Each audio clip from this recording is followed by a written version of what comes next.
Good morning everyone and welcome in a new video. और आज की इस वीडियो में हम सभी लोग पढ़ने वाले हैं हाइजेनबर्ग अनसर्टेनिटी प्रिंसिपल कि आखिर हाइजेनबर्ग होता क्या, मतलब सिंपली ये देखेंगे। सबसे पहले इसकी थ्योरम कहती क्या है, हाइजेनबर्ग बताते क्या है इस प्रिंसिपल में। उसके बाद कुछ अनसर्टेनिटी के बारे में बात करेंगे एंड जो रिजल्ट निकल के आएगा वो कितना अनसर्टेन है वो हम देखेंगे यहाँ पर। ठीक है, तो फर्स्ट ऑफ ऑल आपको क्या पता होना चाहिए कि आखिर इस प्रिंसिपल ने कहा क्या, ये कौन सा प्रिंसिपल है, ये बताता क्या है।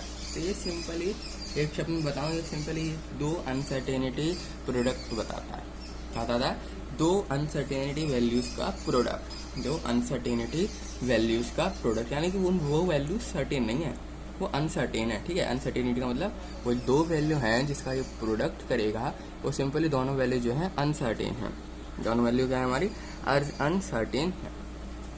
और ये क्या बताता है, और प्रोडक्ट तो हमने कर लिया भाई, प्रोडक्ट ही बताता है क्या, नहीं, ये हमारा पोजीशन बताता है। पोजीशन ये किसी भी पार्टिकल का मोमेंटम या फिर उस पार्टिकल की पोजीशन को हमको बताता है। क्या करता है, किसी भी पार्टिकल का मोमेंटम या किसी भी पार्टिकल की कोई भी पोजीशन जो भी होगी वो हमको बताता है। कौन, हाइजेनबर्ग अनसर्टेन। तो यही सिंपल चीज है। सबसे पहली बात ये क्या है, प्रोडक्ट है दो अनसर्टेन प्रिंसिपल का, the product of uncertainty in determining the position and. वो क्या बताता है, दो चीज को यहाँ पर हमें बताता है। जो प्रिंसिपल है हमारे सिंपली दो चीजों को बताता है। सबसे फर्स्ट ऑफ ऑल पोजीशन को एंड देन मोमेंटम को। ये दो चीज को हमको जो है यहाँ पर डिफाइन करके बताता है, position and momentum of the particle. और जो किसके बराबर होता है, हमने प्रोडक्ट तो कर लिया पर आखिर उसका रिजल्टेंट क्या आया, तो उसका रिजल्टेंट ना एकदम कांस्टेंट होता है। मतलब हमको पता है रिजल्टेंट क्या आना है। किसी भी दो अनसर्टेनिटी क्वांटिटीज का अगर आप प्रोडक्ट करते हैं तो हमेशा एच कट के बराबर आता है। किसके बराबर आता है, एच कट। ठीक है, पार्टिकल और आप तो इज ग्रेटर देन या फिर और इक्वल टू भी, इक्वल टू एच कट, यही एच कट। ठीक है, हाइजेनबर्ग अनसर्टेनिटी प्रिंसिपल खाली यही कहता है, किसी भी दो अनसर्टेन क्वांटिटी का प्रोडक्ट कर दो वो हमेशा ग्रेटर देन या फिर even equal to H cut. H cut क्या होता है यहाँ पर, एच कट यहाँ पर simply H upon 2 pi, H upon 2 pi. H cut जो है यहाँ पर इसकी वैल्यू क्या होती है, एच कट की वैल्यू होती है हमारी सिंपली एच अपॉन 2 पाई। हमारा वेव पैकेट होता है, वेव पैकेट के अंदर पार्टिकल्स रहते हैं कई सारे। उन पार्टिकल्स की पोजीशन क्या होगी, उन पार्टिकल्स की पोजीशन क्या होगी, वो आखिर पार्टिकल जो भी हैं वो हमको मिलेंगे कहाँ, हमको दिखेंगे कहाँ, वो कौन बताता है, वो सिंपली हाइजेनबर्ग अनसर्टेनिटी प्रिंसिपल बताता है। और एक परफेक्ट वैल्यू बता देता है कि भाई इतनी ही पोजीशन में मिलेगी, यहाँ पर ही मिलेगा ये पार्टिकल, यहाँ पर ही मिलेगा ये पार्टिकल। तो ये होती है। और हम सभी लोग जानते हैं एच की तो वैल्यू प्लैंक कांस्टेंट की क्या होती है, हमारी एच की वैल्यू 6.625 इंटू 10⁻⁻34 जूल सेकंड होती है। एच की वैल्यू तो नॉर्मली सभी जानते हैं। तो ये एच कट की क्या वैल्यू निकल के आएगी यहाँ पर, एच कट क्या है हमारा, एच अपॉन 2 पाई, यानी कि 6.625 इंटू 10⁻⁻34 अपॉन 2 इंटू 3.14। इसको सॉल्व करोगे तो आपका आएगा 1.055 इंटू 10⁻⁻34 जूल सेकंड। इसको याद रखना, बार बार आप एच अपॉन 2 पाई नहीं यूज करोगे, क्वेश्चन वगैरह करेंगे तो वहाँ पर हम सिंपली क्या यूज करते हैं, एच कट। एच कट इसको क्या बोला जाता है, एच कट। एच के ऊपर कट है ना, इसलिए इसको एच कट बोला जाता है। और इसकी सीधी आप वैल्यू याद रख लेना, 1.055 इंटू 10⁻⁻34 जूल सेकंड। यूनिट भी आपको यहाँ पर याद रखनी है। ठीक है, तो जो हमारी एच कट की वैल्यू आई वो कितनी निकल के आई, 1.055 इंटू 10⁻⁻34 जूल सेकंड। अब मैंने ये तो बता दिया आपको कि दो अनसर्टेनिटी क्वांटिटी का प्रोडक्ट होता है। ये क्या होता है, हमारे कोई भी दो अनसर्टेनिटी क्वांटिटीज का प्रोडक्ट होता है। आखिर वो अनसर्टेनिटी क्वांटिटीज होती क्या है, वो जो क्वांटिटीज है हमारी आखिर वो हैं क्या, कौन सी क्वांटिटी की मैं बात कर रहा हूँ, जिसका अगर मैं प्रोडक्ट करूँ तो वो एच कट से ग्रेटर देन या इक्वल टू में आए, तो वो कौन सी क्वांटिटी होती है। फर्स्ट ऑफ ऑल हम पोजीशन की बात कर रहे थे ना, मेनली हम क्या बात करेंगे इसमें, पोजीशन की, कि आप वेव पैकेट के अंदर किस तरीके से किसी भी पार्टिकल की पोजीशन निकालते हो। ठीक है, तो उस पोजीशन की बात करेंगे तो delta F and delta P which is greater than equal to H cut. Delta F and delta P is greater than equal to H cut, यानी मोमेंटम एंड उस पार्टिकल का जो पोजीशन है, उन दोनों का अगर आप मल्टीप्लाई कर देते हो तो वो greater than equal to H cut के बराबर आता है। ये चीज़ हम मेनली करेंगे और यही चीज़ को ना मेनली हम सॉल्व करेंगे न्यूमेरिकल में, क्योंकि हम बात कर रहे हैं वेव्स के अंदर ना, तो उसमें ये चीज़ बहुत ज़्यादा इंपॉर्टेंट है कि पार्टिकल की पोजीशन किस तरीके से निकालोगे। एनर्जी वगैरह हम यूज़ नहीं करी जाती है। वैसे एनर्जी का भी यहाँ पर होता है, जैसे क्योंकि delta he and delta T, energy और टाइम का रिलेशन होता है। किसका होता है? एनर्जी एंड एनर्जी और टाइम का रिलेशन होता है। और किसके बीच में होता है? और ये होता है हमारा एंगुलर मोमेंटम एंड एंगल के बीच। किसके बीच? एंगुलर मोमेंटम यानी कि जे एंड एंगल के बीच, which is always greater than equal to H. याद रखना ये सारी वैल्यू जो है ना, आप देख रहे हो ये सारी वैल्यू जो है greater than equal to H cut है। इसका साइन उल्टा मत कर देना, इसका साइन उल्टा मत कर देना। ये जो चीज़ हमारी ये किसके बीच है? ये है हमारी एंगुलर मोमेंटम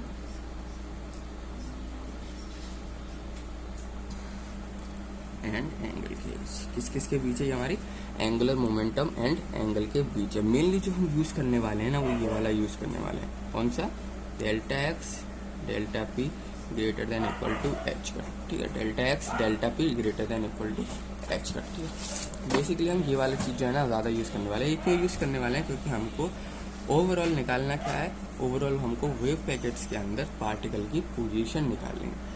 वेव पैकेट है, उसके अंदर पार्टिकल आखिर किस पोजीशन में है वो हमको यहाँ पर फाइंड आउट करना है, जो कि फाइंड आउट होगा इससे, क्योंकि पोजीशन का फॉर्म यहाँ पर आ रहा है। क्या इसमें पोजीशन था? नहीं था। इसमें टाइम और एनर्जी है, इसमें एंगुलर मोमेंटम और एंगल है, पर पोजीशन नहीं है। हमें तो फाइनली क्या फाइंड आउट करना कि ये पोजीशन क्या होनी चाहिए किसी भी पार्टिकल की, तो वो मेरे को इससे मिलेगा। ठीक है, वो मेरे को किससे मिलने वाला है? इससे मिलने वाला है। तो ये तो हमने बात कर ली कि आखिर हाइजेनबर्ग अनसर्टेनिटी प्रिंसिपल होता क्या है, किस तरीके से इसका फॉर्मूला होता है। ठीक है, अब बात करते हैं कुछ एप्लीकेशन के बारे में। हाइजेनबर्ग की ना कुछ एप्लीकेशंस है, तो अब हेडिंग डाल लेते हैं एप्लीकेशंस ऑफ हाइजेनबर्ग अनसर्टेनिटी। क्या है ना? Application of Heisenberg's. अब इसकी एप्लीकेशन क्या है वो बात करते हैं। Heisenberg uncertainty. ठीक है, एप्लीकेशन की हम बात करते हैं। तो जो इसकी फर्स्ट एप्लीकेशन आती है ना, फर्स्ट एप्लीकेशन है जो कि बहुत ज़्यादा इम्पोर्टेंट भी है, वो क्या है हमारी? Electron can not reside inside the nucleus. Nucleus के अंदर इलेक्ट्रॉन नहीं रह सकता। ये इसकी जो है एप्लीकेशन है। क्या है? जो आपका इलेक्ट्रॉन है ना, वो कभी भी न्यूक्लियस के अंदर नहीं आ पाएगा, कभी भी नहीं आ सकता है। क्यों नहीं आ सकता? उसकी पोजीशन में ऐसा क्या है, वो हम किससे फाइंड आउट करते हैं? इस हाइजेनबर्ग प्रिंसिपल से। तो मैं क्या बोल रहा हूँ? Electron can not reside inside the nucleus. Electron कभी भी न्यूक्लियस के अंदर नहीं रह सकता।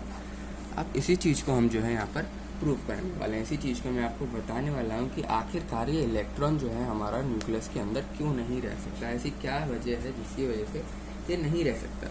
अब देखो, सपोज करते हैं जो आपका इलेक्ट्रॉन है वो प्रेजेंट है न्यूक्लियस के अंदर। सपोज से अपन स्टार्ट करते हैं। ठीक है, हम क्या करते हैं? सबसे पहले इसको सपोज कर लेते हैं। तो लेट सपोज, या फिर आप कह दो assume that electron is present inside the nucleus। ठीक है, इलेक्ट्रॉन जो है न्यूक्लियस के अंदर प्रेजेंट है, इनसाइड द न्यूक्लियस, यानी कि उसके अंदर प्रेजेंट है इलेक्ट्रॉन। अब ठीक है, इसको भी हम समझेंगे, पर सबसे पहले एक चीज़ और आपको जो है समझनी है यहाँ पर। वो समझने वाली चीज़ क्या है कि ये देख सकते हो, जैसे कि आपने यहाँ पर मैंने बताया था आपको कि डेल्टा एक्स जो है delta P greater than equal to H cut होगा। इसका एक मतलब और निकलता है, इसका एक मतलब और निकलता है। वो मतलब क्या निकलता है उसको और यहाँ पर समझ लेते हैं। इसका मतलब यही निकलता है कि डेल्टा एक्स की अगर वैल्यू मैं मैक्सिमम कर दूं, यानी आपके पास कुछ ऐसी वैल्यू आए जिसमें डेल्टा एक्स की वैल्यू जो है वो मैक्सिमम है, यानी कि सबसे ज़्यादा आपने वैल्यू ले ली डेल्टा एक्स की। मान लो ये जो भी इन दोनों का मल्टीप्लाई हुआ वो हमारा greater than equal to H head के बराबर आ रहा है, greater than equal to H head के बराबर आ रहा है। पर हमने देख लिया कि डेल्टा एक्स की वैल्यू जो है बहुत ज़्यादा है, डेल्टा एक्स की वैल्यू ज़्यादा है, तो डेल्टा पी की वैल्यू ना कम होनी चाहिए। ये चीज़ और आपको यहाँ पर याद रखनी है, जब भी ये बराबर होगा एच हेड के। ठीक है, अगर आप एक चीज़ को ज़्यादा बढ़ा रहे हो, एक चीज़ को आप ज़्यादा बढ़ा रहे हो, तो सिंपली दूसरी चीज़ कम होनी चाहिए, क्योंकि ये जो वैल्यू है ये कांस्टेंट है। ये जो वैल्यू लिखी है ना मैंने एच कट, ये कांस्टेंट है भाई, 1.055 इंटू 10⁻⁻34 ही रहने वाली है। इसके ना आगे बढ़ने वाली है, इसके ना पीछे आने वाली है, कांस्टेंट रहने वाली है। तो कांस्टेंट कब रहेगी? अगर आपने ये तो वैल्यू चेंज हो सकती है, इन दोनों की वैल्यू को तो आप लोग क्या कर सकते हो, चेंज कर सकते हो। पर क्या आप एच कट की वैल्यू को चेंज कर सकते हो? नहीं, ये हमेशा कांस्टेंट रहेगी। इसीलिए जब भी आप देखें, अगर आपका डेल्टा एक्स मैक्सिमम है यानी पोजीशन मैक्सिमम है, तो आपको मोमेंटम कम करना पड़ेगा। और अगर आपका मोमेंटम ज़्यादा है, अगर आपका पी की वैल्यू ज़्यादा है, तो आपको पोजीशन की जो वैल्यू है वो आपको मिनिमम करनी पड़ेगी। ये चीज़ बस मैं आपको बताना चाह रहा था। क्यों करनी पड़े? देखो, इसका इजी एग्जांपल में से मैं आपको बता देता हूँ कि अगर मैं कहूँ कि इन दोनों का मल्टीप्लाई जो है हमारा, जैसे कि मान लो इसको मान लेता हूँ 10 एंड इसको मान लेता हूँ 2। ये देखो, अगर इन दोनों का मैं मल्टीप्लाई करूँ तो वो ग्रेटर देन इक्वल टू 20 आना चाहिए। तो इक्वल टू 20 आएगा, इक्वल टू 20 आ रहा है, इक्वल टू 20 आ जाएगा। पर अगर मैं क्या कर रहा हूँ, इसकी वैल्यू को कम कर रहा हूँ एंड पोजीशन की वैल्यू को बढ़ा रहा हूँ, पोजीशन ये रहा डेल्टा एक्स की वैल्यू 2 एंड इसकी मान लो ये पी मोमेंटम की। अब मैं क्या कर रहा हूँ, पोजीशन की वैल्यू बढ़ा रहा हूँ, 2 की जगह मैं क्या करने वाला हूँ, पोजीशन की जो वैल्यू है 10 कर दे रहा हूँ। तो मेरे को खास सी बात है ना, अगर मैं पोजीशन की वैल्यू को बढ़ा रहा हूँ तो मेरे को जो मोमेंटम की वैल्यू है ये गिरानी पड़ेगी, क्योंकि इसकी वैल्यू किसके बराबर आनी है, हमें 20 के बराबर तो रखनी ही है ना, इससे कम थोड़ी जाने देनी है। मेरे को ये 20 के बराबर तो रखनी है। तो सिंपली मेरे को क्या करना पड़ेगा, यहाँ पर 2 पोजीशन जो है वो अब मेरे को 2 लेनी पड़ेगी। पोजीशन जो है मेरे को अब वो 2 लेनी पड़ेगी। यही मैं चीज़ आपको समझा रहा हूँ कि जो भी आपके इक्वलिटी में वैल्यू है वो कांस्टेंट है, वो चेंज नहीं होगी। आप क्या चेंज कर सकते हो, पोजीशन एंड मोमेंटम को जो है यहाँ पर चेंज कर सकते हो। पोजीशन एंड मोमेंटम को आप कंट्रोल में है, आप इसको तो चेंज कर दो, पर आप क्या चेंज नहीं कर सकते, आप ये जो वैल्यूज हैं इक्वल टू की बात, ये वाली वैल्यू को यानी एच कट की वैल्यू को चेंज नहीं कर सकते हो। ये मैं बता रहा हूँ कि अगर आप डेल्टा एक्स को मैक्सिमम करते हो यानी पोजीशन को जो है मैक्सिमम करते हो, तो आपको मोमेंटम कम करना पड़ेगा। और अगर आप मोमेंटम को जो है मैक्सिमम करते हो तो आपको पोजीशन को जो है कम करनी पड़ेगी, क्योंकि हमें ये कांस्टेंट के बराबर एक रखना है। ठीक है, अब आते हैं इस वाले केस को जो मैं आपको बता रहा था, इसके application. Let suppose and assume that electron is present inside the nucleus. अब हम सभी लोग ये बात जानते हैं कि जो न्यूक्लियस का रेडियस होता है, जो ऑर्डर होता है, उसके रेडियस का जो ऑर्डर होता है वो 10⁻⁻14 मीटर होता है। ये कांस्टेंट रहता है न्यूक्लियस का ऑर्डर, ना बढ़ता ना घटता, तो ये कांस्टेंट रहता है। तो सिंपल इस बात को मैं लिख देता हूँ, we know that the radius of any nucleus of an atom is of the order of, कितने ऑर्डर का होता है, 10⁻⁻14 मीटर, इससे ज़्यादा नहीं होता, 10⁻⁻14 मीटर। ये हमारा जो है ऑर्डर, मिनिमम ऑर्डर इतना ही रहता है न्यूक्लियस का, 10⁻⁻14 मीटर।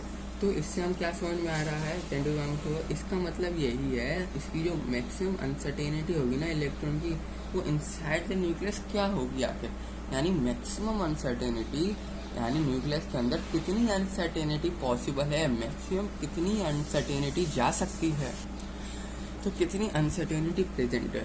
ठीक है, then the maximum uncertainty of the electron inside the nucleus क्या होने वाली है, उसकी मैक्सिमम अनसर्टेनिटी, यानी कितना ज़्यादा वो अनसर्टेन रह सकता है न्यूक्लियस के अंदर। तो उससे सबसे पहले हमको क्या चीज़ मालूम होनी चाहिए इसको फाइंड आउट करने के लिए। तो जो चीज़ हमको यहाँ पर मालूम है वो हमको क्या मालूम है, डेल्टा एक्स मालूम है, यानी कि इसका मेरे को पोजीशन मालूम है, मोमेंटम मालूम नहीं है। इलेक्ट्रॉन का क्या मोमेंटम है वो मेरे को नहीं मालूम, पर न्यूक्लियस की पोजीशन जो है वो मेरे को मालूम है। कितनी है वो, हमेशा 10⁻⁻14 का ऑर्डर में रहती है। ठीक है, वो 10⁻⁻14 के ऑर्डर में रहती है। तो मैं कोई भी एक वैल्यू सपोज कर लेता हूँ, उसका इससे मल्टीप्लाई कर दूंगा। ऑर्डर ज़्यादा इंक्रीज नहीं होना है, आप किसी और कांस्टेंट का मल्टीप्लाई तो कर ही सकते हो, ऑर्डर वो क्या रहना चाहिए आपका, कांस्टेंट रहना चाहिए। तो जो डेल्टा एक्स है इसकी मैक्सिमम वैल्यू तो ये है, इतना इससे ज़्यादा ऑर्डर नहीं हो सकता। न्यूक्लियस का इससे कम भले ही हो जाए, इससे ज़्यादा नहीं हो पाएगा। तो जो मैक्सिमम वैल्यू है हमारी वो कितनी है, 10⁻⁻14 ऑर्डर की है। तो मैं सिंपली एक 2 का मल्टीप्लाई कर देता हूँ। ठीक है, अब देखो यहाँ पर ऑर्डर नहीं बदला है, यहाँ पर जो है ऑर्डर वो नहीं बदला है कि 10⁻⁻14 ऑर्डर ही है। मैंने अगर 2 का मल्टीप्लाई कर दूँ और इसको खोलूँ तो ऑफकोर्स सी बात है 10⁻⁻14 के ऑर्डर में ही रहने वाला है, फिर भी कोई ऑर्डर तो कम नहीं हो रहा। ठीक है, तो यही मैं सेम चीज़ बोल रहा हूँ यहाँ पर कि ऑर्डर जो है वो कम नहीं हो रहा है हमारा इस वाले में। 2 का मैंने जो मल्टीप्लाई कर दिया यहाँ पर, सिंपली आप किसी भी कांस्टेंट का मल्टीप्लाई कर दो, किसी भी कांस्टेंट का मल्टीप्लाई कर दो, बस ऑर्डर इसका क्या नहीं होना चाहिए, बदलना नहीं चाहिए, हमेशा 10⁻⁻14 का ही रहना चाहिए। तो हमने क्या कर लिया, मैक्सिमम वैल्यू निकाल ली। मैक्सिमम वैल्यू किसकी, पोजीशन, न्यूक्लियस की जो पोजीशन है उसकी मैक्सिमम वैल्यू जो है वो मैंने यहाँ पर फाइंड आउट कर ली है। अब इस मैक्सिमम वैल्यू का क्या करूँगा, यानी अकॉर्डिंग टू हेजनबर्ग अब मेरे को इसको मल्टीप्लाई करना है मोमेंटम से। किससे मल्टीप्लाई करना, मोमेंटम से। अगर मैं इसके मोमेंटम से मल्टीप्लाई कर दूंगा तो हमें पता है वो कांस्टेंट के बराबर आता है, हमको तो पता है ना वो एच हेड के बराबर आता है, या एच हेड से थोड़ा बड़ा आता है, कम तो नहीं आता। तो जिसकी वजह से क्या होगा, मैं मोमेंटम की वैल्यू निकाल दूंगा, और अगर मोमेंटम की वैल्यू निकलती मैं चेक कर लूँगा कि आखिर ये अंदर प्रेजेंट रह भी सकता है कि नहीं रह सकता है। ठीक है, तो यहाँ लिख देता हूँ according to Heisenberg uncertainty principle. Heisenberg uncertainty principle क्या बोलता है वो, कि आप डेल्टा एक्स का अगर आपने मैक्सिमम वैल्यू ली है तो आपको डेल्टा पी की मिनिमम वैल्यू मिलेगी, और ये हमारे किसके बराबर होने वाला है, एच हेड के बराबर होने वाला है। अब इसमें हम डेल्टा एक्स की जो है वैल्यू जानते हैं, तो मल्टीप्लाई में उसको वहाँ पर डिवाइड में भेज दो आप। तो ये डेल्टा पी, याद रखना कि हमने मैक्सिमम वैल्यू ली है, तो ये हमारी मिनिमम वैल्यू मिलेगी हमको सॉल्व करने पे। जो भी हमारा जो आंसर निकल के आएगा ना वो हमारी मिनिमम वैल्यू होगी, वो कभी भी हमारी मैक्सिमम वैल्यू नहीं हो सकती है। अक्सर बच्चे क्या करते हैं, delta x and delta P लिख देते हैं, ये मैक्सिमम लिखना और मिनिमम लिखना हम भूल जाते हैं। आखिर हम पता कैसे लगाएंगे इसकी, आखिर हम इसको पता कैसे लगाएंगे, अगर मैं डेल्टा पी मिनिमम नहीं लिखूँ और मैच कराने लग जाऊँ कि आखिर न्यूक्लियस रह सकता है कि नहीं रह सकता, अंदर उसके मोमेंटम के बराबर आ रहा है कि नहीं, तो कम से कम मोमेंटम कितना चाहिए वो तो मेरे को पता होना चाहिए ना। इसलिए मैंने कम से कम मोमेंटम लिया है एंड ज़्यादा से ज़्यादा ऑर्डर लिया है। ठीक है, ज़्यादा से ज़्यादा मैंने ऑर्डर लिया है एंड कम से कम मैंने मोमेंटम लिया है। तो सिंपली ये किसके बराबर आ जाएगा, डेल्टा एक्स मैक्स के बराबर आ जाएगा। अब मैं क्या करूँगा, यहाँ पर सिंपल वैल्यू पुट कर दूंगा, तो डेल्टा पी जो हमारी मिनिमम वैल्यू है वो हमारी कितनी होने वाली है, इक्वल टू लगा सकता हूँ मैं। तो एच हेड की वैल्यू कितनी होती है हमारी, 1.055 इंटू 10⁻⁻34 होती है। डिवाइड कर दोगे डेल्टा एक्स की वैल्यू से, कितनी थी हमारी ये, 2 इंटू 10⁻⁻14 ये थी हमारी। इनको सॉल्व कर दो, 14 और 34 21 बचा पे, देखो। ठीक है, पहले सबसे पहले इसको 2 से काट दो, सबसे पहले इसको 2 से काट दो, तो ये कितने बार चले जाएगा, 0.5 हो जाएगा ना, 0.527 इंटू 10⁻⁻34 अपॉन 10⁻⁻14। अब क्या इसको मैं थोड़ा एक पॉइंट ले रहा हूँ, उसकी एक वैल्यू बढ़ा दूंगा, तो 5.2, क्योंकि मैं ऐसा क्यों कर रहा हूँ, क्योंकि हमारी जो वैल्यू ना अगर कुछ टर्म्स में आ जाए, कुछ कांस्टेंट में आ जाए, तो थोड़ा देखने में क्या लगता है, थोड़ा अच्छा लगता है, कंफर्टेबल लगता है देखने में, इसलिए 5.27 कर दिया मैंने, इंटू 10⁻⁻35 हो जाएगा, अपॉन 10⁻⁻14 है, ऊपर जाएगा तो 5.27 इंटू 10⁻⁻35 प्लस 14, तो कितना बचा हमारा 5.27 इंटू 10⁻21 माइनस का 21। तो जो डेल्टा पी की मिनिमम वैल्यू निकल के आई है हमारी, वो यहाँ पर कितनी निकल के आई है? डेल्टा पी की मिनिमम वैल्यू 5.27 इंटू 10⁻⁻21। तो डेल्टा पी की हमारी मिनिमम वैल्यू यहाँ पर फाइंड आउट हुई है, वो कितनी हुई है हमारी? 5.27 इंटू 10⁻⁻21। ठीक है, इतनी वैल्यू जो है हमारी यहाँ पर फाइंड आउट हुई। अब देखो हमको इसकी पॉसिबिलिटी फाइंड आउट करनी है, तो हमको एक फॉर्मूला और लगेगा। उससे पहले जो हमारे यहाँ पर एक चीज़ और बता दूँ आपको, the minimum value of P is delta P. अगर पी कोई मोमेंटम है, उसकी मिनिमम वैल्यू हमको रिप्रेजेंट करनी है, तो आप उसको डेल्टा पी से रिप्रेजेंट कर सकते हो मिनिमम वैल्यू को। एंड अगर आपको ये चीज़, ठीक है, कई बार आपको क्या होगा ना, मिनिमम वैल्यू की जगह डेल्टा पी लिखा दिख जाएगा। मिनिमम वैल्यू की जगह आपको क्या लिखा दिख जाएगा? Delta P. तो डेल्टा पी सिंपली यही रिप्रेजेंट करता है कि जो मोमेंटम की है ना मिनिमम वैल्यू है, कम से कम वाली वैल्यू है। ये मोमेंटम की कम से कम वाली वैल्यू है, कम से कम वाली वैल्यू है, ज़्यादा से ज़्यादा नहीं, कम से कम वाली वैल्यू है। इसी तरीके से अगर आपसे बोल दिया मेरे को तो भैया ज़्यादा से ज़्यादा वैल्यू को रिप्रेजेंट करना है, तो वो किस तरीके से होता है हमारा? The maximum value of delta P is P. Maximum value को आप रिप्रेजेंट कर सकते हो पी से, एंड मिनिमम वैल्यू को आप रिप्रेजेंट करते हो डेल्टा पी से। डेल्टा पी लिखा दिख जाए तो सिंपली आंख बंद करके समझ जाना कि हमारी मिनिमम वैल्यू को रिप्रेजेंट कर रहा है।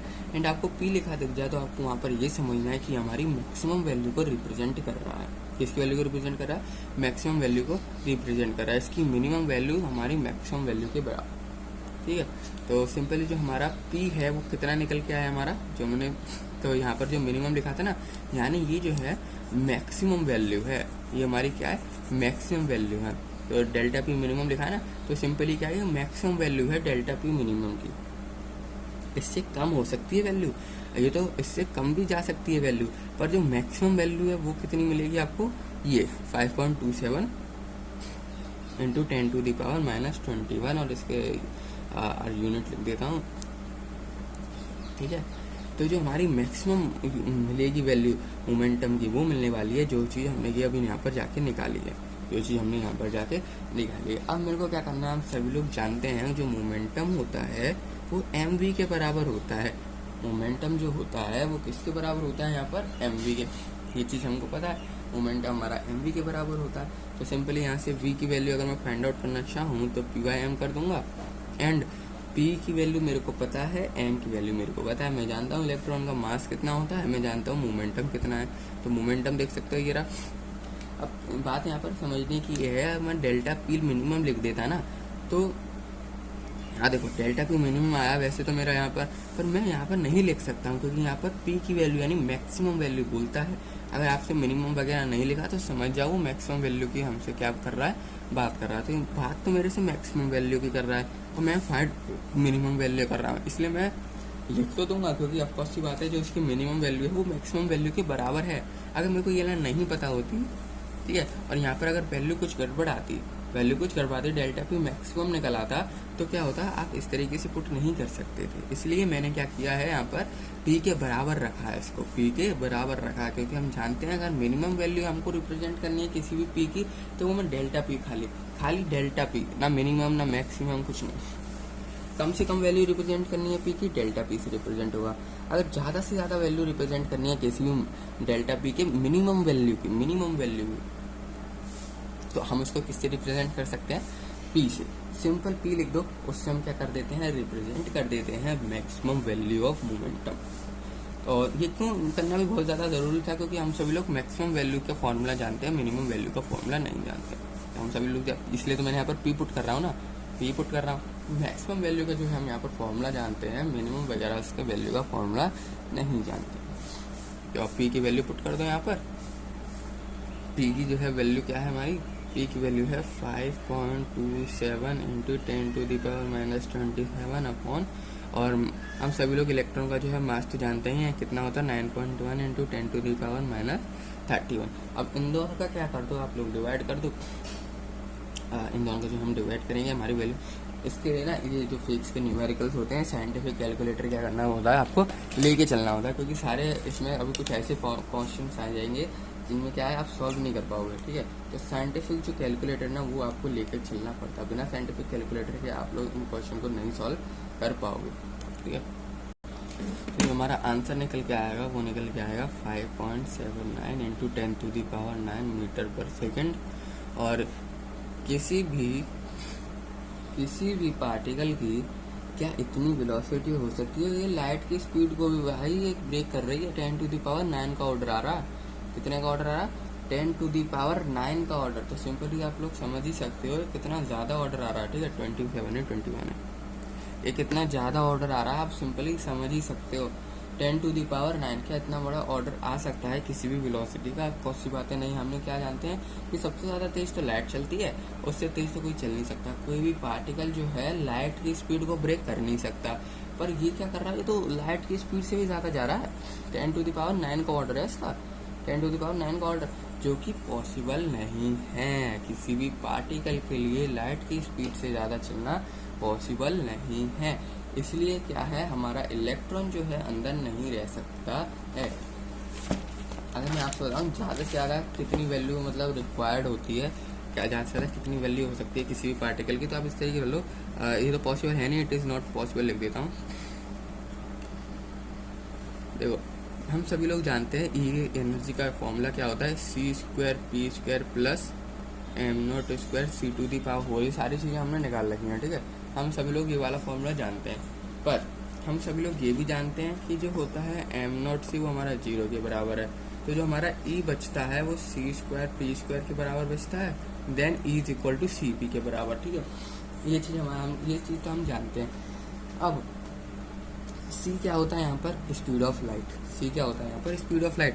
तो E is equal to C की वैल्यू कितनी है? 3 × 10⁸ मीटर पर सेकेंड, 3 × 10⁸ मीटर पर सेकेंड। और जो हमारी वैल्यू निकल के आई है P, यानी मोमेंटम की जो वैल्यू निकल के आई है, मोमेंटम की क्या वैल्यू है हमारी? 5.27 × 10⁻⁻21। कितनी थी?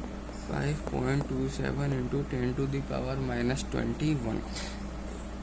ये निकल के आई है हमारी मोमेंटम की वैल्यू, ये निकल के आई है हमारी मोमेंटम की वैल्यू। तो ऑफकोर्स सी बात है, आप यहाँ पर सिंपली देख सकते हो। अगर मैं इन दोनों का जो है यहाँ पर मल्टीप्लाई करूँ, साइंटिफिक कैलकुलेटर आपके पास जो है यहाँ पर होना चाहिए। अगर मैं इन दोनों का जो है यहाँ पर मल्टीप्लाई करूँ, यानी 5.27 इंटू करूँ सबसे पहले 3 से, तो मेरा बनता है यहाँ पर 15.81। एंड देन अगर मैं इन दोनों का मल्टीप्लाई करूँ तो मेरा जो है कितना बनता है? सिंपली बन जाता है माइनस का 12, 10⁻⁻12, ठीक है। तो हमारा जो एनर्जी आया है वो कितना निकल के आया है? ये निकल के आया, यानी कि इसको अप्रोक्सीमेट समझो तो ये 10 MeV के बराबर आ रहा है। 10 इलेक्ट्रॉन वोल्ट के जो है यहाँ पर बराबर आ रहा है, 10 इलेक्ट्रॉन वोल्ट के बराबर। पर हम सभी लोग तो एक बात जानते हैं, हम सभी लोग हम एक्सपेरिमेंट के थ्रू हमने देख रखा है, जो वैल्यू मैक्सिमम वैल्यू अटेन हो सकती है एनर्जी की, वो कितनी हमारी? वो है हमारी 4 MeV। और इसकी जो 4 MeV मैक्सिमम वैल्यू जो हम अटेन कर सकते हैं, पर एनर्जी की जो वैल्यू आ रही है ये निकल के आ रही है 10 MeV, जो कि पॉसिबल है ही नहीं, जो कि पॉसिबल है ही नहीं। तो सिंपली हमने दो तरीके से इसका प्रूफ देख लिया क्यों नहीं है पॉसिबल। एनर्जी से वेलोसिटी से, वेलोसिटी इसकी जा रही है बहुत ज़्यादा हाई, यानी कि स्पीड ऑफ लाइट को भी ब्रेक कर रही है, जो कि पॉसिबल नहीं है। इसी वजह से जो इलेक्ट्रॉन है हमारा न्यूक्लियस के अंदर नहीं रह सकता। दूसरी हमने एनर्जी देख ली, एनर्जी देखी तो हमने भाई ज़्यादा से ज़्यादा 4 MeV तक जा सकती है, पर ये 10 MeV जा रही है, इतना बड़ा, तो ये तो पॉसिबल है नहीं। तो सिंपली एक्सपेरिमेंट के थ्रू भी देख लिया हमने, बाकी प्रैक्टिकली भी देख लिया। तो सिंपली एक्सपेरिमेंट वैल्यू जो होती है हमारी वो निकल के आती है हमारी 4 MeV।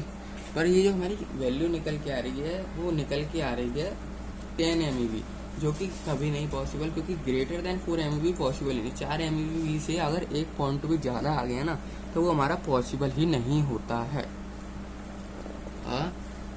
Not greater than 4 MeV, और ये वैल्यू आने लगी हमारी 10 MeV, जो कि बिल्कुल पॉसिबल नहीं है। इसलिए जो है हमारा इलेक्ट्रॉन कभी भी हमारा न्यूक्लियस के अंदर तो नहीं रह सकता है। इलेक्ट्रॉन सॉरी इलेक्ट्रॉन जो है हमारा कभी भी न्यूक्लियस के अंदर नहीं रह सकता है। ये चीज़ बस इस वीडियो में बता दी मैंने आपको, ठीक है। इलेक्ट्रॉन कभी भी आपका न्यूक्लियस के अंदर नहीं रह सकता। न्यूक्लियस के अंदर क्यों नहीं रह सकता? एक तो उसकी एनर्जी बहुत ज़्यादा हाई हो जा रही है, जो कि हम पॉसिबल ही नहीं है ऐसा, और दूसरी उसकी जो वेलोसिटी है वो बहुत ज़्यादा हाई हो रही है, जो कि पॉसिबल नहीं है। दोनों चीज़ें पॉसिबल नहीं है। तो अब बढ़ते हैं नेक्स्ट के ऊपर, जो कि हमारी आती है क्वांटिटी वगैरह से।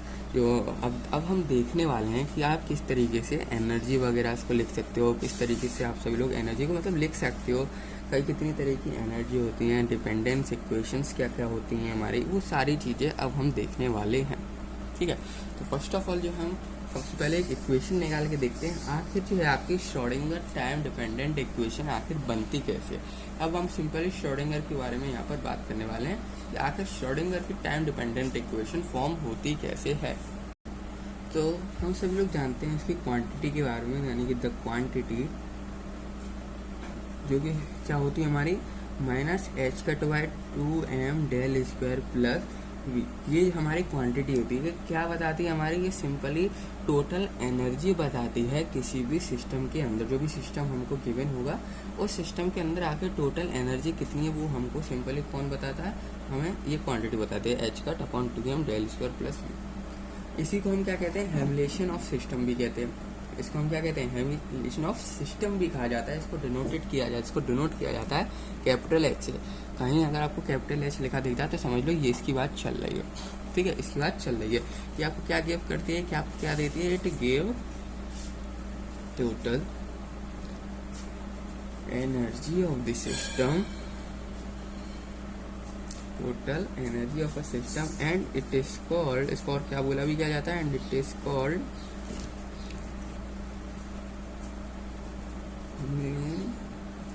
ऑफ द सिस्टम, ठीक है। इसको डिनोट किससे किया जाता है? इट इज डिनोटेड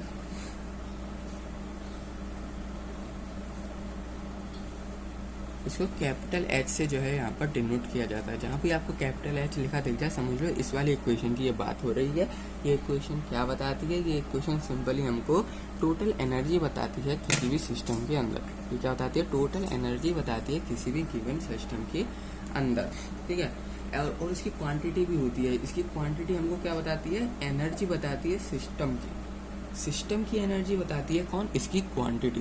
पर ये क्या बताता है हमको? ये बताता है टोटल एनर्जी ये बताता है टोटल एनर्जी बताता है हमको, पर इसकी जो क्वांटिटी होती है ना वो हमको क्या बताते हैं? यहाँ पर एनर्जी की, जो भी आपका सिस्टम है उसकी एनर्जी बताती है। दोनों में डिफरेंस है।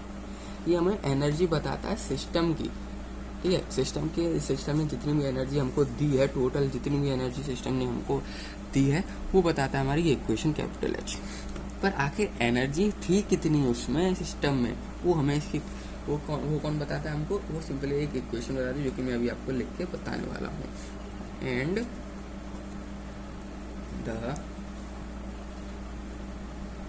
क्वांटिटी आई एच का del t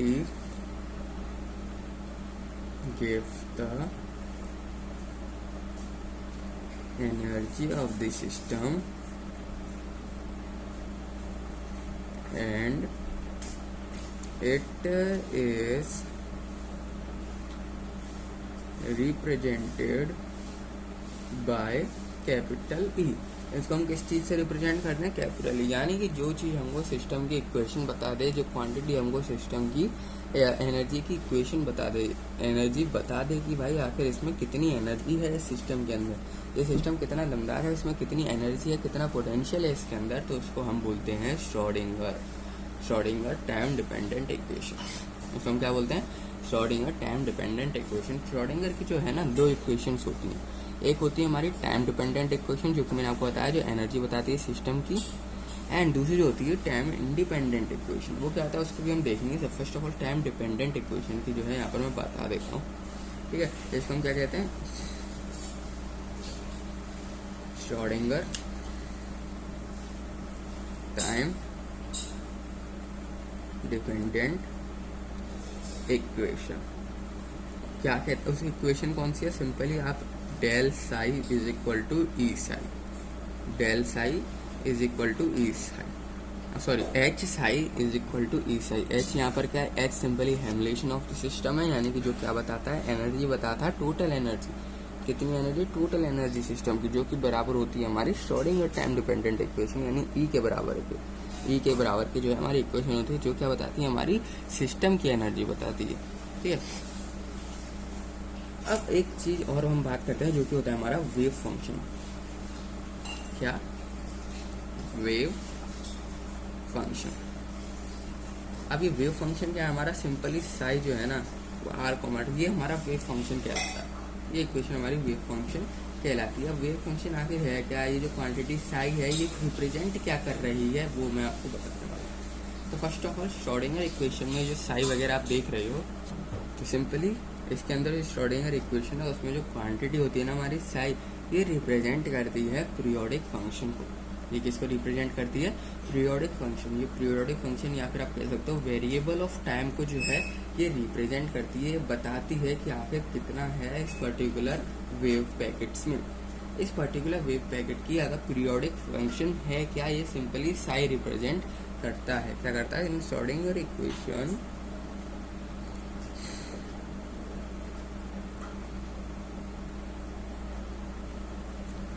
the quantity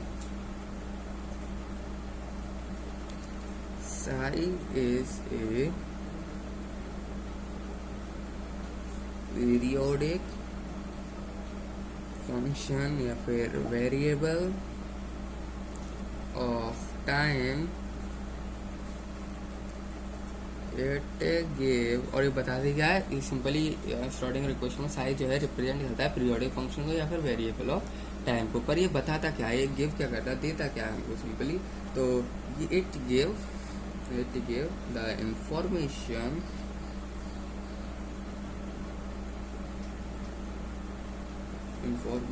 about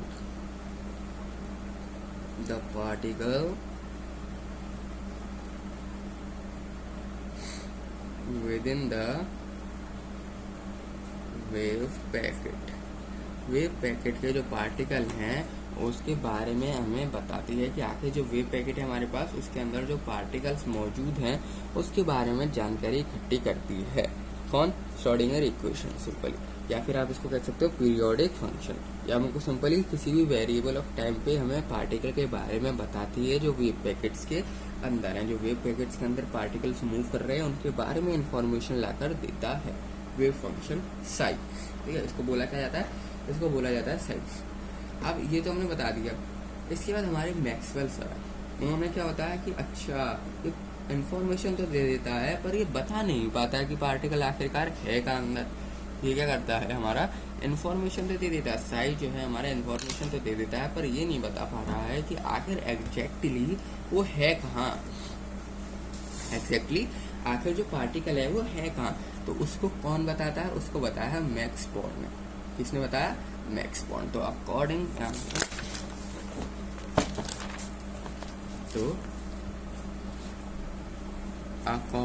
to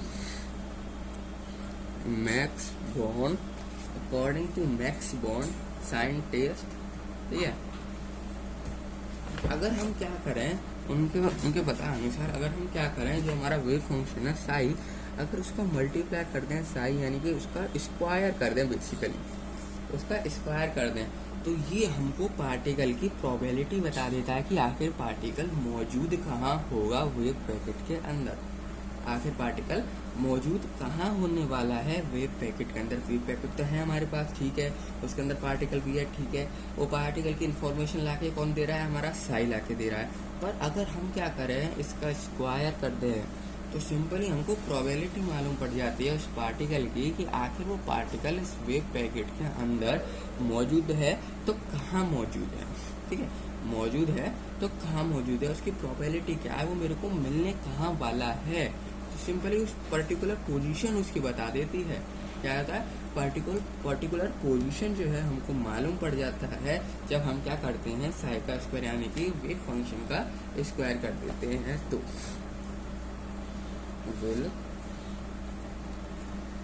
give the probability of finding the particle in the state site. Simply आपको क्या करना है, इन्फॉर्मेशन लेके दे रहा है हमारा वेव फंक्शन ने हमारे को इन्फॉर्मेशन लाके दी, हमारे को वैल्यू लेके दी।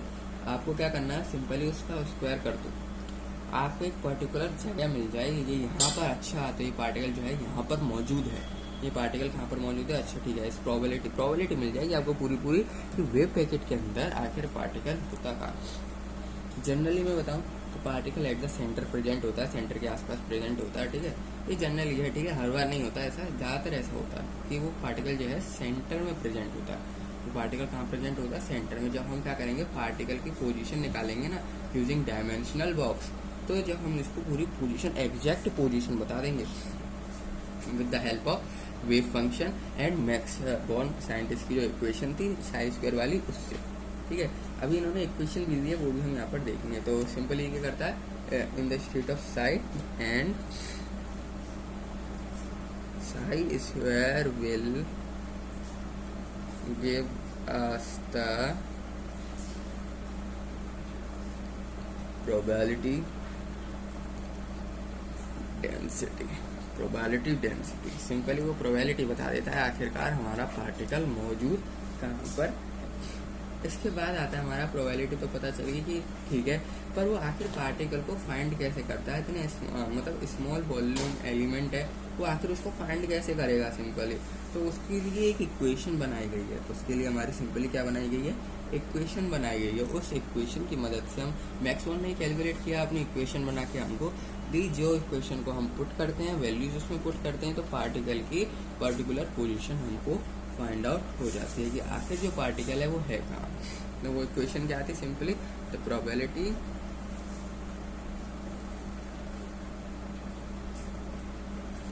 PR of finding the particle in a small volume element d tau is given by, simply क्या है हमारी, PR D tau is equal to, ये हमारे इक्वेशन बराबर होगी, एक तो साई स्क्वायर, ये क्या बता देगा हमको, यहाँ पर प्रोबेबिलिटी बता देगा कि आखिर जो पार्टिकल है वो आखिर है का, एंड अगर उसमें टाउ का मल्टीप्लाई करते हैं, डी टाउ मतलब सिंपली ये जो डी टाउ लिख रहा हूँ ना, ये सिंपली क्या बताता है, ये very small value of element, यानी एलिमेंट की बहुत ही स्मॉल वैल्यू को बताता है। इसकी भी जरूरत पड़ती है जब आप प्रोबेबिलिटी फाइंड आउट हो गई, पर हमको पता है इसके अंदर है यहाँ पर उसके अंदर भी अगर थोड़ी सी और इन्फॉर्मेशन मिल जाए तो एग्जैक्ट पोजीशन हम पता लगा देंगे। एग्जैक्ट पोजीशन के लिए डीटाओ यानी कि उस एलिमेंट की थोड़ी सी वैल्यू का हम क्या करते हैं, यहाँ पर मल्टीप्लाई करते हैं, क्योंकि एलिमेंट के बारे में तो हमको पता होगा कि आखिर भाई इसमें एलिमेंट कौन सा है। उस एलिमेंट की क्या करने वाले हैं हम, very small value, very small volume को जो है यहाँ पर मल्टीप्लाई करेंगे, आखिर उसका साइज कितना बड़ा है ये देख लेंगे। इसको देखने की वजह से क्या होगा, हमें पार्टिकल की एग्जैक्ट वैल्यू मालूम पड़ जाएगी। और याद रखना, डी टाउ से मल्टीप्लाई किया है, टाउ से नहीं मल्टीप्लाई किया है, क्योंकि हमको उसकी स्मॉल पोजीशन को सबसे कम कितनी पोजीशन में घेर रहा है वो पता लगाना है। क्योंकि सबसे कम पोजीशन में पता लगाने का क्या मतलब है, इसका मतलब सिंपल ही यही है, सबसे कम पोजीशन आपने पता लगा ली, एग्जैक्ट वैल्यू तो आप कभी नहीं निकाल पाओगे, एग्जैक्ट वैल्यू तो आप सभी लोग कभी नहीं निकाल पाएंगे, कोई भी नहीं निकाल पाएगा कभी एग्जैक्ट पोजीशन। पर अगर हम स्मॉल वैल्यू से मल्टीप्लाई करते हैं तो एक बड़ी जो भी वैल्यू आएगी वो क्या करेगी, किसी बड़ी वैल्यू का भी पोजीशन, एक परफेक्ट पोजीशन जो है पार्टिकल की वो फाइंड आउट कर लेगी। क्योंकि पार्टिकल की हम वेरी स्मॉल वैल्यू लेते हैं ना, मल्टीप्लाई करने पे क्या पता वो पार्टिकल के बराबर ही आ जाए, पार्टिकल के बराबर ही आ जाए, यानी कि एग्जैक्ट पोजीशन ही हमको मिल जाए। और अगर एक बार एग्जैक्ट पोजीशन हमको मिल गई तो सिंपली हमको पार्टिकल के बारे में सब पता लग ही जाता। तो डीटा हो गया यहाँ पर very small volume element, very small volume element, ठीक है। और ये तो हमारा वैल्यू स्मॉल वॉल्यूम है। अब जो पार्टिकल है ना प्रेजेंट हुआ अगर स्पेस में, पार्टिकल क्या है, प्रेजेंट होगा आपका स्पेस में, किसी भी फ्री स्पेस में अगर प्रेजेंट है तो उसको निकालने के लिए भी एक इक्वेशन है, ठीक है। तो if particle is present in the space, then P R D tau is equal to minus infinity से प्लस इन्फिनिटी तक साई स्क्वायर डी टाउ, जो कि हमारा 1 के बराबर होगा, जो कि हमारा किसके बराबर होगा, 1 के यहाँ पर बराबर होगा। जो भी आपका किसके बराबर होने वाला है, यहाँ पर 1 के बराबर होने वाला है। अगर पार्टिकल को आपको पता लगाना है कि पार्टिकल के पोजीशन कहाँ है, किसमें, फ्री स्पेस में, यानी हवा में, एयर में, वैक्यूम में पता लगाना है, तो सिंपली आपको क्या करना पड़ेगा, ये वाला फॉर्मूला इस्तेमाल करना है। जो आपका ये जो आपका इंटीग्रेट हुआ, ये माइनस इन्फिनिटी से लेके प्लस इन्फिनिटी तक आपको इसको इंटीग्रेट करना पड़ेगा। इसके बाद जो आता है ना, इसी इक्वेशन को हम कहते हैं नॉर्मलाइज्ड वेव फंक्शन। इसको मैं 1 नाम दे देता हूँ, इस इक्वेशन को मैं 1 नाम दे देता हूँ। और जो इक्वेशन नंबर 1 है ना, इसको इसी वेव फंक्शन को जो सेटिस्फाई करती है इक्वेशन 1 को, कोई भी वेव फंक्शन क्या होता है हमारा, साई, कोई भी हमारा वेव फंक्शन जो कि सेटिस्फाई कर दे इस इक्वेशन को, यानी हम उसकी वैल्यू इसमें पुट करें और ये इक्वेशन सेटिस्फाई हो जाता है, बराबर वैल्यू आ जाए, बराबर हमारे जो आंसर आना है वो आ जाए, तो सिंपली उसको नॉर्मलाइज्ड वेव फंक्शन बोला जाता है। क्या बोला जाता है, नॉर्मलाइज्ड वेव फंक्शन। ठीक है, तो the wave function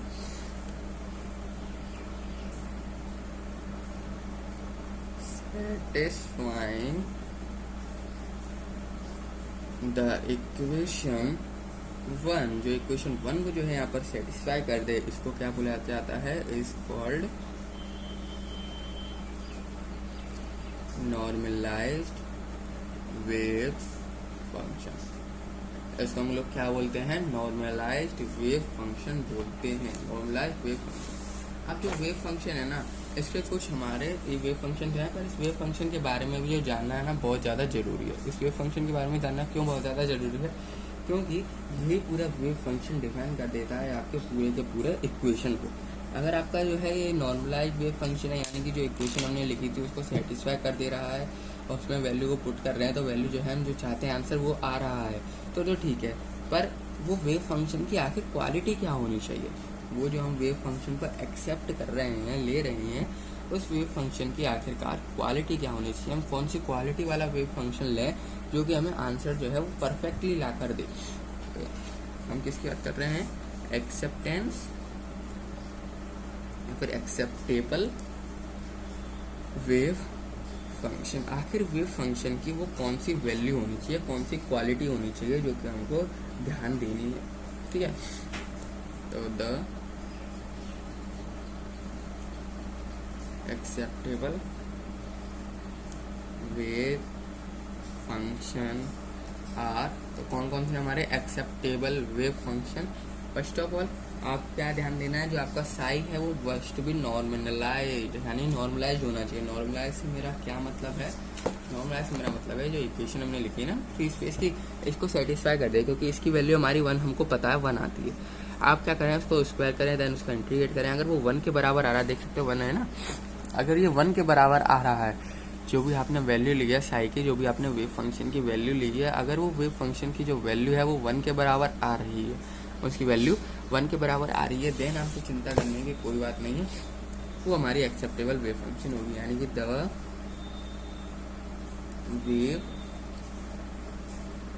the wave function psi must be normalised wave function.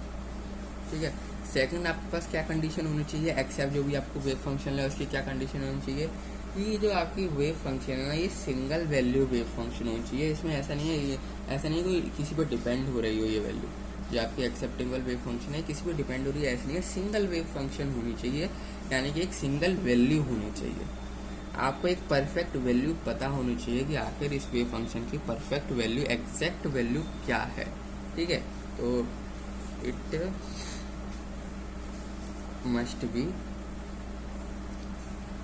Single waived function, it must be single wave function. And third आपके पास क्या होना चाहिए, थर्ड ये है कि आपके पास ये फाइनाइट एवरीवेयर, यानी कि ये आपकी हर जगह सेटिस्फाई करनी चाहिए, जो भी आपने इक्वेशन ली है ना वो आपकी हर जगह एक्सेप्टेबल होनी चाहिए। वो इक्वेशन, जो भी आप इक्वेशन को सेलेक्ट करेंगे, वो इक्वेशन हर जगह एक्सेप्टेबल होनी चाहिए। चाहे मैं श्रोडिंगर की टाइम डिपेंडेंट इक्वेशन में लगाऊं, चाहे श्रोडिंगर की टाइम इंडिपेंडेंट इक्वेशन में लगाऊं, या फिर मैं फ्री स्पेस वाली इक्वेशन में लगाऊं, कहीं भी मैं उस वैल्यू को पुट करूँ, हर जगह एक एग्जैक्ट आंसर मेरे को देना चाहिए। ऐसा नहीं है टाइम इंडिपेंडेंट में तो कुछ और आंसर दे रही है और टाइम डिपेंडेंट में ऐसा आंसर दे रही है जो कि हमें सेटिस्फाइड नहीं है। टाइम इंडिपेंडेंट में दे रही है, ठीक है भाई, करेक्ट आंसर दे रही है, ठीक है। ऐसा नहीं है कि कहीं हम पुट कर रहे हैं वैल्यू जिससे हमें कहीं कुछ और आंसर मिल रहा है एंड कहीं किसी और इक्वेशन में वैल्यू को पुट कर रहा है किसी और, यानी कि दोनों जो है हमारे अलग अलग रिजल्ट प्रोवाइड कर रहे हैं। ऐसा नहीं होना चाहिए। अगर ऐसा है तो सिंपली उसको आप एक्सेप्टेबल वेव फंक्शन में कंसीडर नहीं कर सकते, ठीक है। आप उसको किस में कंसीडर नहीं कर सकते?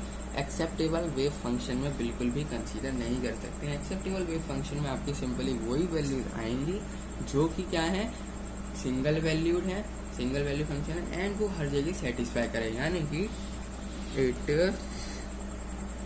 Must be finite. एक फाइनाइट क्वांटिटी देनी पड़ेगी इसको, एक फाइनाइट क्वांटिटी प्रेजेंट होनी चाहिए। अगर फाइनाइट क्वांटिटी प्रेजेंट नहीं है देन ये हमारी एक्सेप्टेबल वेव फंक्शन के खिलाफ है। एक्सेप्टेबल वेव फंक्शन यूज़ नहीं कर सकते, ना इसको फ्री स्पेस में यूज़ कर सकते, ना इंडिपेंडेंट में, ना पार्टिकल की पोजीशन फाइंड आउट करने में, ना टाइम डिपेंडेंट में, ना टाइम इंडिपेंडेंट में, कहीं भी यूज़ नहीं कर सकते।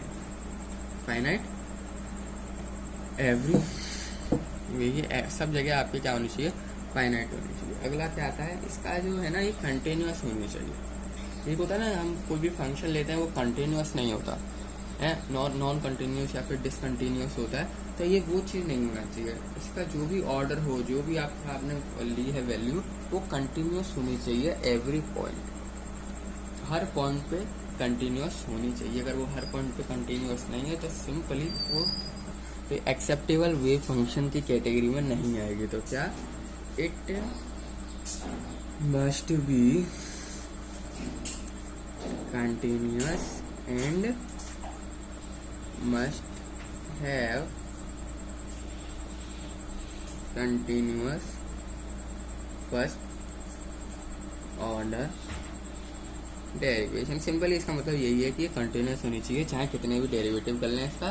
फर्स्ट ऑर्डर डेरिवेटिव मैंने लगा, फर्स्ट ऑर्डर कर लें इसका डेरिवेटिव, यानी कि एक ऑर्डर होता है ना e to the power x इसका derivative, sorry a to the power x इसका डेरिवेटिव निकालोगे तो a आएगा। तो ये सिंपल इसी टाइप से कि इसका फर्स्ट ऑर्डर जो डेरिवेटिव करें वो कंटिन्यूस होना चाहिए एंड अगर वो एग्जैक्ट वैल्यू दे रखा है हमको, एग्जैक्ट वैल्यू है हमारे पास, तो वो वैल्यू हमारी हर पॉइंट पे कंटिन्यूस होनी चाहिए, ठीक है। यानी हम किसी भी पॉइंट पे रखें, अगर उस पॉइंट पे क्या होनी चाहिए, वैल्यू सेटिस्फाइड होनी चाहिए, ठीक है। तो सिंपली ये हमारे पास चार कंडीशन है। अगर ये चार कंडीशन जो है आपके किसी भी वेव में है, किसी भी वेव फंक्शन में ये चार कंडीशन है, ये चार कंडीशन मिल रही है आपको, तो सिंपली आप इसको एक्सेप्टेबल वेव फंक्शन कह सकते हो, ठीक है।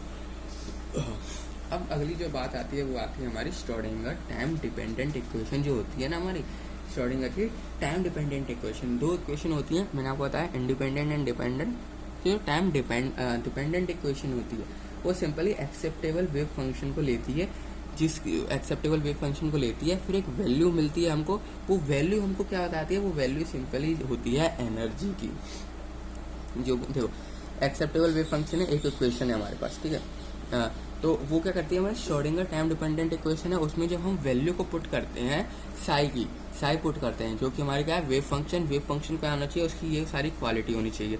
इसको वैल्यू को पुट करते हैं तो हमको एक वैल्यू, इनको सॉल्व करेंगे श्रोडिंगर इक्वेशन को, फिर तो हमको एक मिलेगी परफेक्ट वैल्यू। वो परफेक्ट वैल्यू जो होती है ना, वो एनर्जी की वैल्यू होती है। ये बात आपको बता रहा हूँ कि वो जो वैल्यू आपको फॉर्म होगी, जो वैल्यू आपको मिलेगी, वो वैल्यू सिंपली एनर्जी की वैल्यू होती है, ठीक है।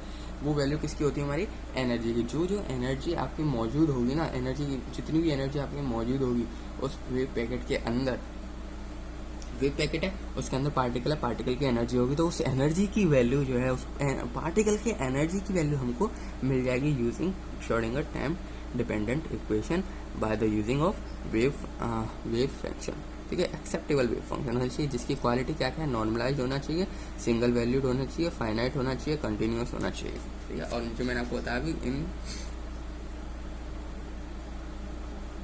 Schrodinger time dependent equation for acceptable wave function, the value of energy is called, तो वैल्यू मिलेगी एनर्जी की, ठीक है, उस वैल्यू का एक नाम होता है, उस वैल्यू का क्या नाम होता है, उसको हम बोलते हैं आइगन वैल्यूज, उसको हम क्या बोलते हैं, सिंपली आइगन वैल्यू।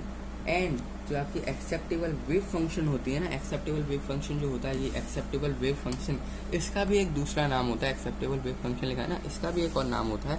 जैसे कि जो एनर्जी हमको मिली है श्रोडिंगर टाइम डिपेंडेंट इक्वेशन से, हम उसको बोलते हैं आइगन वैल्यू। इसी तरीके से इस फंक्शन को हम बोलते हैं आइगन फंक्शन, ठीक है। जो वेव फंक्शन है ना, इसको हम सिंपली क्या बोलते हैं, आइगन फंक्शन, यानी कि the acceptable wave function is called eigen function, जिसको हम यहाँ पर क्या बोलते हैं, आइगन फंक्शन बोलते हैं। सिंपली आइगन फंक्शन आपसे बोल दिया कि आइगन फंक्शन की क्या क्या क्वालिटी होनी चाहिए, तो ये क्वालिटी जो ऊपर मैंने लिखी है, eigen function is equal to acceptable wave function, ठीक है। Acceptable wave function is called eigen function, ठीक है। अच्छा, कभी कभी ना आइगन फंक्शन भी जो यूज़ कर देता है, जैसे आप श्रोडिंगर टाइम डिपेंडेंट इक्वेशन करोगे ना, उसमें क्वेश्चन वगैरह करोगे या फिर आप देखोगे कि किस तरीके से सॉल्व हो रहा है, तो उसमें ज़्यादातर आइगन वैल्यूज बोलेगा, ठीक है। आइगन वैल्यूज से आपको समझ जाना है, सिंपली एक्सेप्टेबल वेव फंक्शन की जो है ये मुझसे बात कर रहा है, जिसकी क्वालिटीज ये सारी होनी चाहिए। वो बताऊँ कभी कभी क्या कहता है कि कंटिन्यूस नहीं है, कंटिन्यूस नहीं है, डिसकंटिन्यूस है, तो सिंपली वो हमारा वेव फंक्शन ही नहीं है, हमारी एनर्जी की इक्वेशन निकलेगी ही नहीं, आइगन वैल्यू हमारा मिलेगा ही नहीं, ठीक है। बोलता है आइगन वैल्यू बताओ, क्या आइगन वैल्यू आ सकती है अगर हमारा जो है आइगन फंक्शन डिसकंटिन्यूस है। सिंपल सवाल है, क्या आइगन वैल्यू आ सकती है जब हमारा आइगन फंक्शन डिसकंटिन्यूस है? क्या ये पॉसिबल है? ऑफ कोर्स पॉसिबल नहीं है। आइगन वैल्यू कब मिलेगी? आइगन वैल्यू होता क्या है, जो वैल्यू होती है एनर्जी की, एनर्जी की वैल्यू कब मिलती है, जब श्रोडिंगर टाइम डिपेंडेंट इक्वेशन में आइगन फंक्शन की वैल्यू पुट करते हैं। अब आइगन फंक्शन क्या होता है कि भाई अगर ये कंटिन्यूस है तो ही हम मानेंगे, और उस क्वेश्चन में बोल ही दिया कि अगर ये डिसकंटिन्यूस है तो क्या मेरे को आइगन वैल्यू मिल जाएगी, तो ऑफकोर्स नो, क्योंकि ये फंक्शन हमारा डिसकंटिन्यूस है।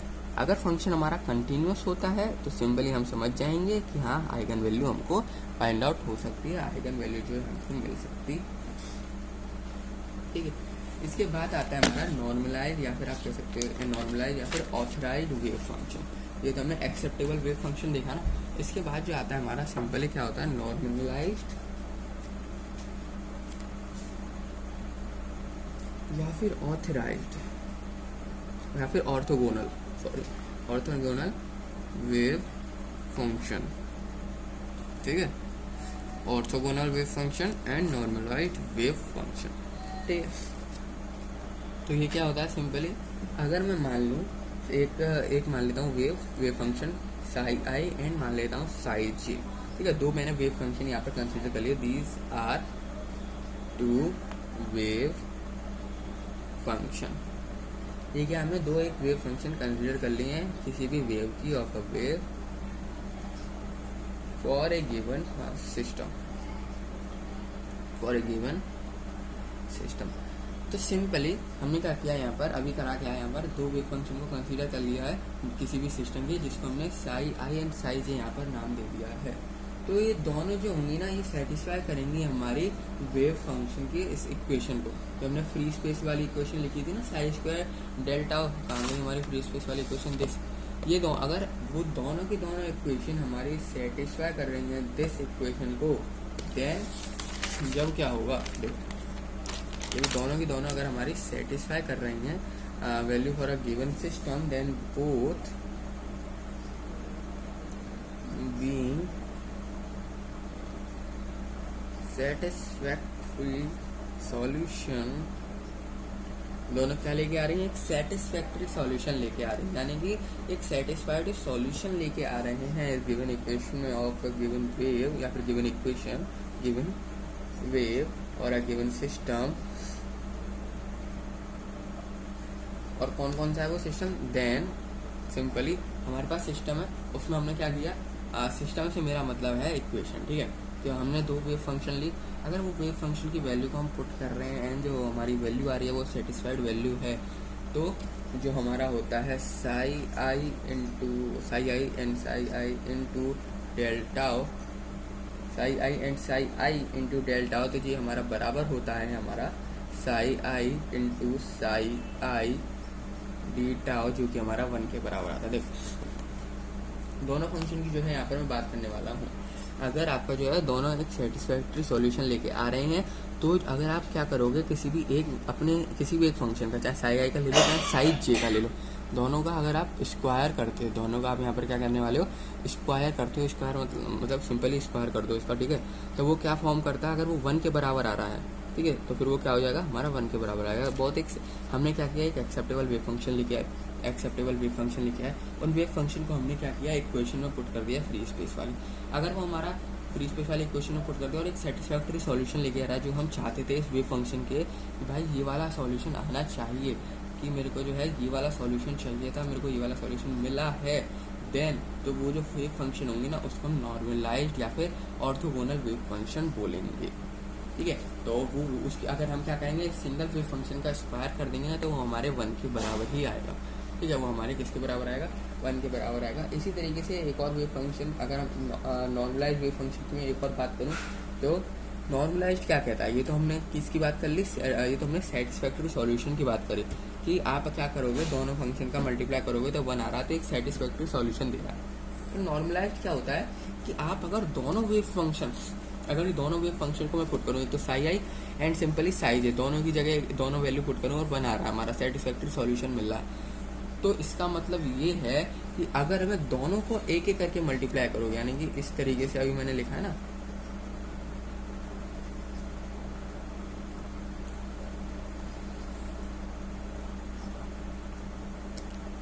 ये चीज, तो ये दोनों जो है हमारी अगर सेटिस्फैक्टरी सॉल्यूशन दे रही हैं, 1 आ रहा है, तो सिंपली इसका मतलब the wave function are said to be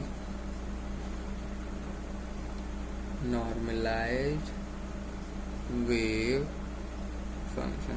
These are said to be normalized wave function. जब उसको normalized wave function बोला जाएगा, जब वो क्या करेंगे, हमारे सेटिस्फाइड कर देंगी एक फ्री स्पेस वाली इक्वेशन को, यानी कि 1 आंसर दे दे इंटीग्रेट करने पे अपने अपने स्क्वायर का।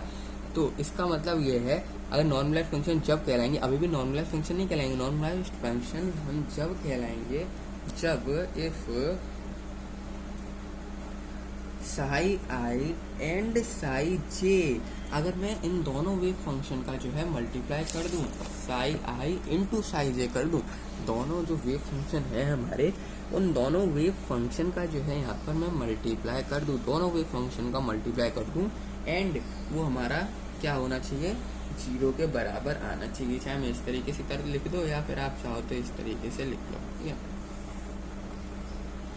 वो हमारा अगर 0 के बराबर आ रहा होगा, ठीक है। क्या बताया मैंने अभी यहाँ पर, सिंपली नॉर्मलाइज और या फिर ऑर्थोगोनल वेव फंक्शन हमारे वो होते हैं। हमने सबसे पहले 2 वेव को कंसीडर किया, 2 वेव को कंसीडर करने पे फ्री इक्वेशन वाली फ्री वेव की इक्वेशन थी उसमें पुट किया। अगर वो सेटिस्फैक्ट्री आंसर मतलब कि 1 दे रहा है इंटीग्रेट करने पे, दोनों का स्क्वायर अपने अपने पर्सनल वेव अपने अपने जो वेव फंक्शन है उनका स्क्वायर किया, अगर वो 1 दे रहा है, अगर वो हमको आंसर में 1 दे रहा है, यानी कि सेटिस्फाइड कर रहा है वो इक्वेशन को, देन अगर हम उन दोनों वेव फंक्शन का मल्टीप्लाई करें तो वो 0 आएगा। इसी को हम नॉर्मलाइज्ड फंक्शन बोलते हैं, वो इसी को हम क्या बोलते हैं यहाँ पर, नॉर्मलाइज्ड वेव फंक्शन बोलते हैं, नॉर्मलाइज्ड वेव फंक्शन बोलते हैं, ठीक है। तो इस वीडियो में इतना ही, मिलते हैं आप सभी लोगों से नेक्स्ट वीडियो में। आई होप आप सभी लोगों को वीडियो अच्छी लगेगी, तो वीडियो को लाइक और चैनल को सब्सक्राइब करना बिल्कुल भी मत भूलना। मिलते हैं आप सभी लोगों से नेक्स्ट वीडियो में।